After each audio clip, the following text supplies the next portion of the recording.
Tony Khan seems like a hell of a nice guy, bro. He really, really does. Dixie Carter, EC3 will tell you, was a hell of a nice woman. Sweet. Thus lies the problem. It's hard to be that nice and be in the wrestling business. All right, let's talk about Kevin Sullivan facing health concerns. What was your interactions with Kevin Sullivan? Well, Chris, what a segue from sniffing girls to the Taskmaster? Yeah. Holy Chris, does anybody know exactly? I'm trying to find out exactly what happened. Do we know what happened?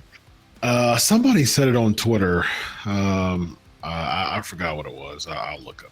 Wasn't it something with his leg? Like something happened. I don't know. I'm trying to understand what happened. I don't know what happened. Yeah.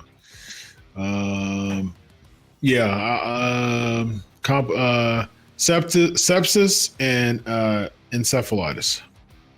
What is that, EC3? You know what all that shit is. What is that? Sepsis is some sort of skin kind of thing. I think sepsis is. Or I think, yeah, it's an infection of sort. It's in the skin. Had it on my arm real bad once. Had to get it drained. The other one I do not know. How did you get that, bro? I sniffed too many women and they were unclean. Yes. No, Yeah. Is that like staph? Is it like staph, bro? Yeah, it felt like it was. I thought it was staph, but it turned out to be sepsis. And I think it was rolling around in thumbtacks, shooting the first For Your Narrative, and then instead of taking a shower after doing that, going out and celebrating, having a fun night, and then it just infected. Wow, that's serious stuff. Yeah. Stupid. So go ahead, Chris. What's the question? Yeah. Your interactions with him. Yeah, bro. It got political with him. You know what I'm saying? Because he was kind of writing, and then they brought me in, and then him and JJ Dillon kind of undermined me a little, and then I was out and he was back in. I don't care about any of that stuff. I mean, I've had him on Russo's brand since because I always thought this guy was a freaking madman, like a creative genius. Like, seriously, man, I always loved his work and I always loved his mind and I always loved his character. And like I said, bro, there was a lot of political BS, but I never held that against them personally because it's the wrestling business. This guy had a very, very, very different creative mind, bro. And I always enjoy just having discussions with him, man. Yeah. What was his take on working with you from your experience? Yeah, bro, again, it's very difficult, bro, because when Eric left, he was kind of the guy in charge, and then they brought me in. So it's never going to be good. From there, bro, it's never going to be good. And I understand it and I get it. But I valued all the time I had with the dude. Yeah. You recall anything from work from Kevin Sullivan, EC3? Yeah, I remember when Hulk Hogan got trapped in that crazy netherworld to fight his way out of that. Yes. Oh, it was perfectly insanity. It was just like, oh man, this is what I want to do with my life. I want to fight Kevin Sullivan in the fourth circle of hell.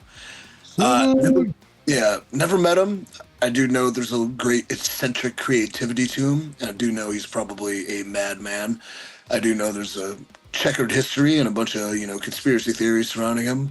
I don't know much about him, sort of as a person, but hey, wish him the best. Hope he heals up. Check out BrainBuster, the daily quiz that tests your WWE knowledge with winning streaks, stats, and more. It's time to see if you're up for the challenge.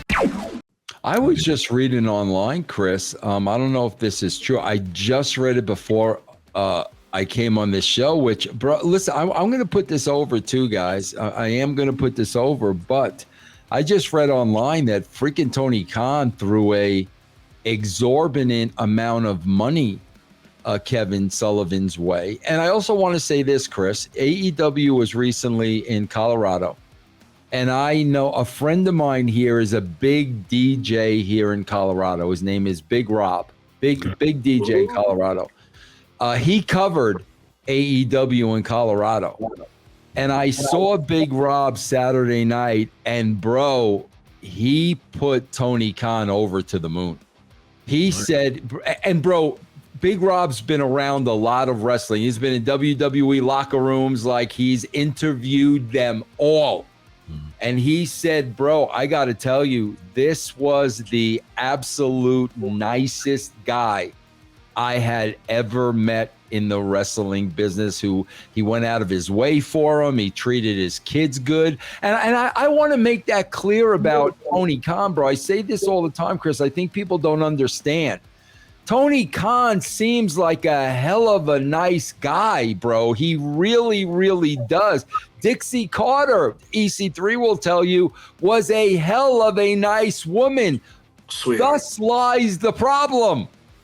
It's hard to be that nice and be in the wrestling business. That is the problem, bro. And that's why, man, I don't have a problem with Tony Khan's personality or not. We have fun with him at the scrums and all that stuff. But, you know, genuinely, bro, everybody that works with him has nothing but nice things to say about the dude. Yeah, I mean, being a nice guy, you know, isn't an automatic, you know, seal of approval as far as his business acumen. You know what I mean? So it can be separated. I mean, especially, I mean, I've seen, you know, a lot of interviews and talked to people as far as just like him as a person backstage, very likable. You know, especially with the money that they're giving him. Oh, absolutely. Tony Khan's amazing, right? But at the same time, I think they're him as a person over, you know, worth putting him over. But that's different from, you know, Tony Khan, the businessman. Running a wrestling company. Yeah. I think that's much different than that. So, yeah, I mean, you can be both at the same time. It's not an either and. It's not a either or. It could be a both and. I want to ask EC3 something, bro. Hypothetically, and you're going to know exactly what I'm talking about, because this is where I had to make a decision, and it kind of didn't work for me, but that was okay because I still think I did the right thing. Hypothetically, you're working for Tony Khan, okay, bro? He's paying you 7 figures easy. You see the BS going on around him. You see the boys being the boys. You see him being worked, and you see him being manipulated. Now, are you on the side of trying to smarten him up in a very kind, professional way? Or are you on the side of, bro, as long as he is paying me X amount of dollars, they can do and say whatever they want to him. I'm just going to, it's not in my place to smarten him up. What side of the fence are you on, and why? I am 100% smartening him up.